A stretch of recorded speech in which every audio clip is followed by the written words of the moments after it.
سڵاو بینەرانی خۆشەویست، خۆشحاڵم جارێکی تر و لە بەرنامەیەکی تر بە دیداری ئێوەی عەزیز شادم بووە. لەم بەشە لە بەرنامەکەمان هاوڕێی ئیسماعیلی وەیسی لەگەڵمانە بێت. پێشەوەی کە بڕۆمە سەر بابەتی بەرنامەکە بە خێراتنی هاوڕێی ئیسماعیلی وەیسیەکەم. هاوڕێی ئیسماعیل بەخێر بێ بۆ ئیستودیۆی تەلەڤیزیۆنی پەرتەو لە ڕێگەی سکایپەوە. سپاس بۆ ئێوە دەسەنەکانە محتەرمە تەلەڤیزیۆنە پەرتەو و بێت و ئەحسام هەن بۆ بینەندەکانە محتەرمە تەلەڤیزیۆنە پەرتەو. سڵاو و سپاسیش بۆ تۆ هاوڕێی ئیسماعیل. بینەرانی خۆشەویست، لە ئێقدامێکی شەرماوەری شارەداری کرماشان بۆ تەنبیهی مناڵانی کار و خیابانی دەستی داوەسە تاشینی سێ دەستگیرکردن و هەروەها تاشینی سەری ئەو مناڵانە بۆ ئەخبارێکی زیاتر لە پەیوەند لەگەڵ ئەم ڕووداوەی کە لەلایەن شارەداری کرماشانە ڕوویداوە چمەلای هاوڕێی ئیسماعیل و لێ پرسم کە جەریان لە چ قەرارێکە. هاوڕێی ئیسماعیل، تکایە بۆمان باسکە ئەم ئەقدامەی شارەداری کرماشان لە چ قەرارێکە و ئەخبار و ئەوزاع لەو ڕابطە چییە؟ یەک مەسەلەی مشخص ئەخبارێکە بڵاو بووێتەوە حدوداً 600 نەفەر مناڵگەرێکە کار و خیابانی لە شارێک کرماشانە کە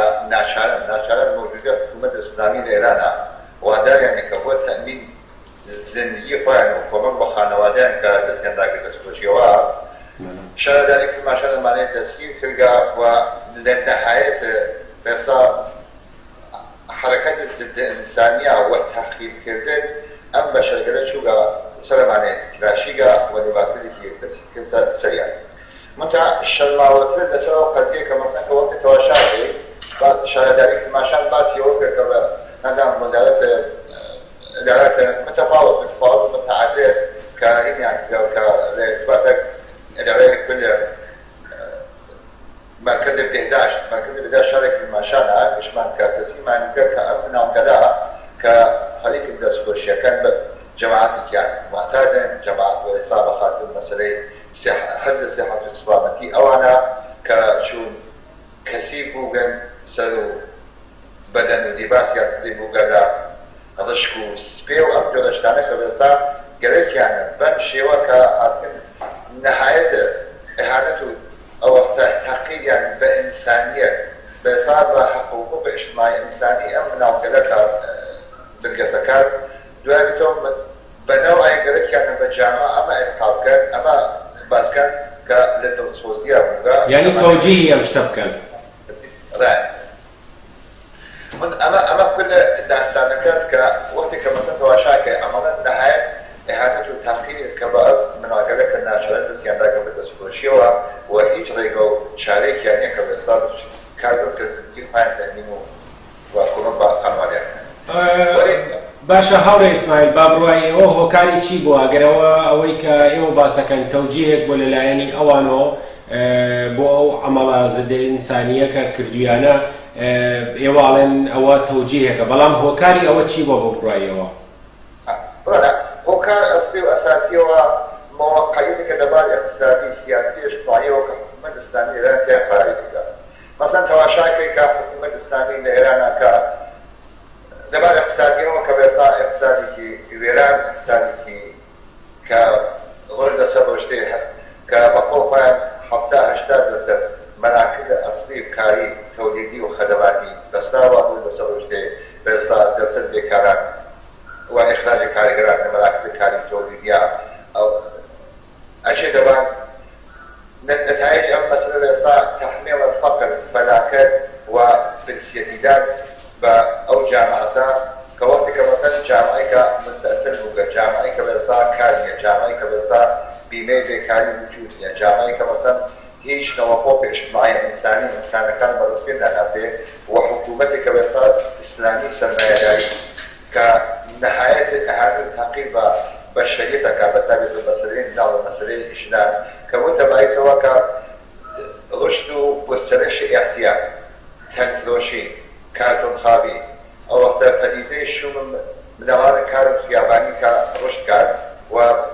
بەقەڵ خۆیان کە وەختی کە ئامارێک هێنایەدەن کە حدوداً لە تیرمانە بوو نەمەرایەندەی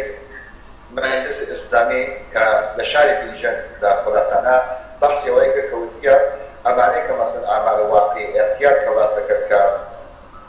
3 میلیون نفر وانیا وكيا 8 مليون نفر او وقت المعتاد لنا موجود هست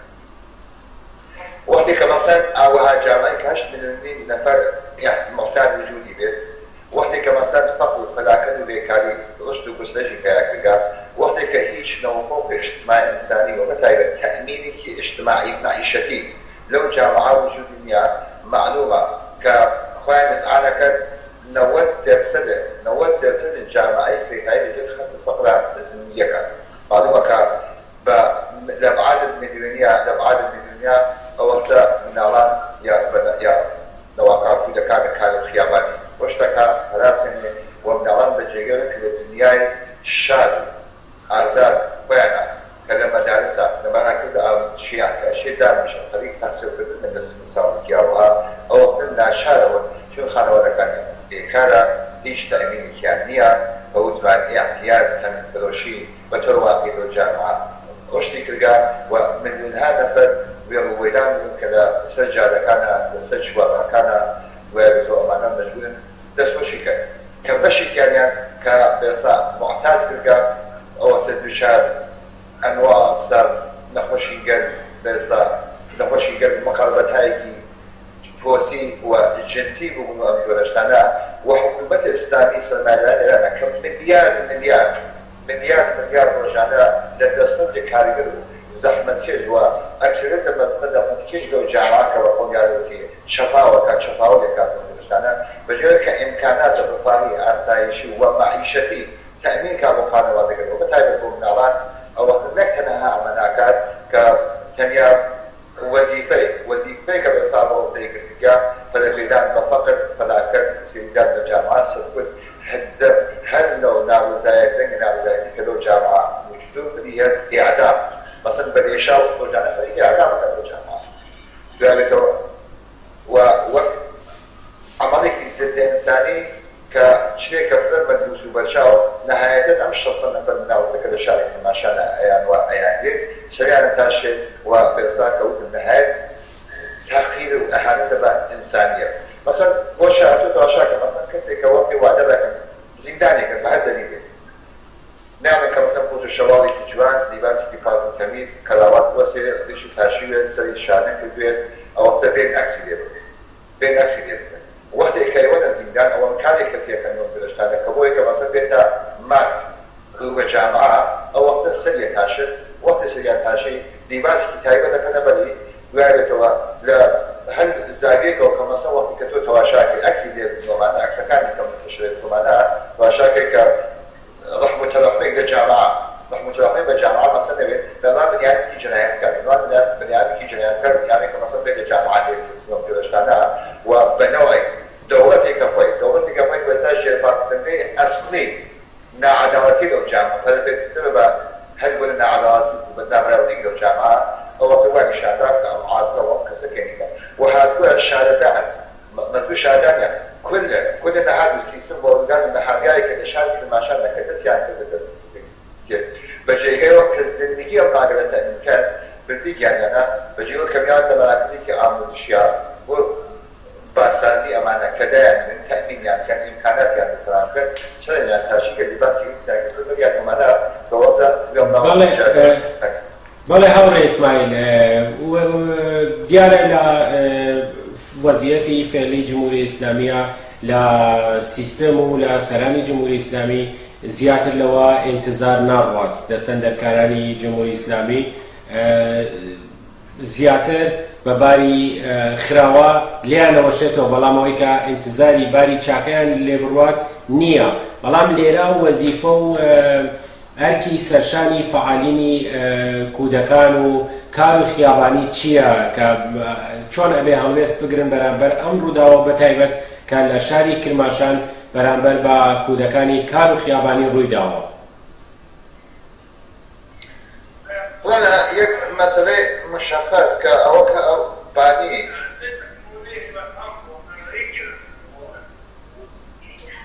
بعدي أصلي وأساسي أم وصيتها موجودة حكومة إسلامية سلمانية إيران كبالأساس بإصلاح قوانين الموازين دين الإسلام هيج نوع حقوق إنساني اجتماعي دوای بتەوە بۆ بەتایبەت بۆ هیچ ئینسانێکە بەڕستکرێت بەتایبەت بۆ مناڵان و ژن و مناڵ لەو جامعە لەو نظامە بێحقوقترین ئینسانگەلێکن کە ئەسڵ وەکو ئینسان بەڕستکردە نازانێت ئەمە واقعیەتی کە بەساتە لە قوانینی جمهوری ئیسلامی تەماشاکەی وەختێکە بەحسەوە کە کەنیش لە 9 ساڵە لە 9 ساڵە لەسەر جەزە تەکنیک و بۆ گرێتوە کە مەسەلەی ئزدواجی بۆ مەسەحکات ئەمانە باشە معلومە کە ئیتر حقوق برسمي ناسي اما تعليقا ده ام 37 ساله جمهوريه اسلاميه اما كان بالنسبه للجامعه ما دام نستخدم وضعيه معترضه كبتول مشخصه كهذا نوع شكل لنا كمان تنياري اساسي بوري كمسات ام وضعيه تغيير من اوان لو او حاولت لك هذا الاكسيات المدن الجامعيات او حاولت الدراسه او اسايش بالنسبه لك تلاش سازمانيه ناتو هدف مدى وسنبني جمهوريه اسلاميه تنياريكي أساساً كجمهورية سامش سنقول بيه أما دام كم حكومة الإنسانية وجودها ناوي هيج توفر رفض مضفى وأسايش لو جامعة وجودي بيه چون ذات الموجوديات أم حكومتي أقام مانده حكومتي كما ستلاش كاكا قوانين الموازنة دارو 500 سال نمو بكبو جامعة بشرية دواكو أقام مانده موغا زجلاوة موغا تحميني كاتاري كتباري بالسيدي بدان بجامعة وقتا سوداوری سرمایه‌داران فراهم کرد. اما دیگه اصلی و اساسی سرنگونی ام حکومت منتها تا سرنگونی ام حکومت ممکن مثلا دیگه طولانی به تلاش به که مثلا بنزمت منتها جنبش‌های اجتماعی آزادی خواه برای طلب انسان دوست نهادهای که مثلا لو جامعه وجود يعني زمانها كوزية الإنسان من يتحمل بأن فن ناول که مثلا استراتيجي من شخص من شاكل مثلا نمونه‌ای تیپیک و خاصیه مثلا تو بزنه كوزية دیگه كوزية دیگه که مثلا اول ودستيات بسيطة بجامعة أحمد كينجا مثلا خليل فلوش من أول مثلا شكل من بعد شارع ولا ناكيد أو إحدى إيجارات رحام جنك لنا شارية وداية بسيطة بيكارية وداية كرحم فيدا بإيجارها وحدك بيصابنا نتوقت يا فرو داية من عمكا لدواء أول كبسن زايمانكا معنى بلوكيونا يوان جيكال قوشيكا كأوفر ودايك لرحم فيا أما موازين إنسان أما شيء تلاش كده نحاكر بشدود نحاكر بإنسان مدافع حقوق اجتماعي إنسان وبتهيبة من الله أبي بشيوهاي تفاوت في الشارع وحكومات احتراز كان أو لا كل سنة أنا نحاكر هو وجودي هز دوالته كأنه من الله وقت فاكر ودانيا كان كحكومة إسلامية وظيفة تجاوزك لساقط وعطا بكشتات بكشوتين الدولة سولو سرمایه او جامعه بسا سولو بسامان او جامعه شباب كلها وظيفه که بسا مراکز زندگی مردم تامین کرد و بطرد نوان مراکزی که به بازسازیان مدرنه مراکزی که آموزشیان مدرنه او وقتا تحصیلات یا برایگات به تامین زندگیان کرد و حتی بسا بیمه بکرد یکی مسائلی که بسا لیران وجود دیگه خانوادگی رو مناقله که وقتی تأمین به هیچ خانواده به اصلاح حاضرینه که بناقله کمیل تخیابند ناشادیا بله سپاس بۆ تۆزیحەکانت هاوڕێ ئیسماعیل بە کۆتایی بەرنامەکەمانە ئەگەر شتێکی زۆر تایبەتت ببێ پێم خۆشە زۆر بە کورتی لە 1 دقیقە بۆمان باسکەی سپاس دەکەم بەحاڵ گوتم ئەمە تەوەقعی کە لەو جامعە وجودی هەست فعالین ئازادیخوا بەشەردۆز نهاكن متفاوت بالإخوان أتوان موجود بينن الشبكة واسعة موجود بينن تأويك بتوانن لا أوها وسيلها نعليك مثلا أو إحلاس كان فشال المنهات الحكومتي وجيب اقتصاد اليد تأويك بتوانن مراكزي تأمن شيء بو باساتي أمن على كذا بو تأمين بالإنصار زندگی أمراض الأوها وتلك الجات يعملون بالأشتاتا إنك وإذا أويك مثلا من أولك بتشكوز سبيداك السليم معتاد يعني كمانا أو مردم مستقيما أمامنا كحكومة إسلامي باني أمراض النساء وين ممكنة إمكانات وسائل وجامعة وجودية أو تكسر مش أمراض بس بجهات كتير ونهاية الحكومة دي كوجودية بس شارەداریەکان فەرمانداریەکان شاریان بۆ بێنن کە بێستا لە جامعەیشان ممکنە کە بەسیج بن ئێعتراضکەن بە وەسیەتی ئاواکە بوودا کە ئیتر ئاوەها وەسیەتێک کە بێستا بەسەر تاوانە لە کرماشان هاوڵاتیار نەبێتەوە هەرچەند وەکو مۆردێکی مشخص تۆمەڕێکە چێ لە مردم ئازادی خاڵ بەرابەریتەوە لە مردمێک کە بێستا بەشەدوردا لە شارێک کرماشانە ئەوە نسبەت بە عمل و حرەکەتێکی ضد ئینسانی شارەدارە کرماشان کەیسەکە لێکە بێستا بەداهاتوو متفاوت و بێکەتۆجی کاتۆبانە ئەو وەختە ئێعتراض کرد و ئیعلام کرد پێکە بێستا ئەم حرەکەتە نهایەت ئیهانەتی تەحقیرە بە ئینسانیەت و وەزیفەی شارەدارە وەکو ئۆرگانێکی حکوومەتی کە زندگی ئەو خادرە تەئمین کات و نەو وەزیفە هەڵقای ئاویزە کە پێیانە نەجات بدەن. بەڵێ سپاس بۆ تۆزیحەکانت هاوڕێ ئیسماعیل، سپاس بۆ ئەوەی کە لەم بەشە لە بەرنامەکان لەگەڵمان بووی. منی سپاسم ئێوە کە میدوانم کە توانێت دەمتاوجێکە ممکن بوو بە کە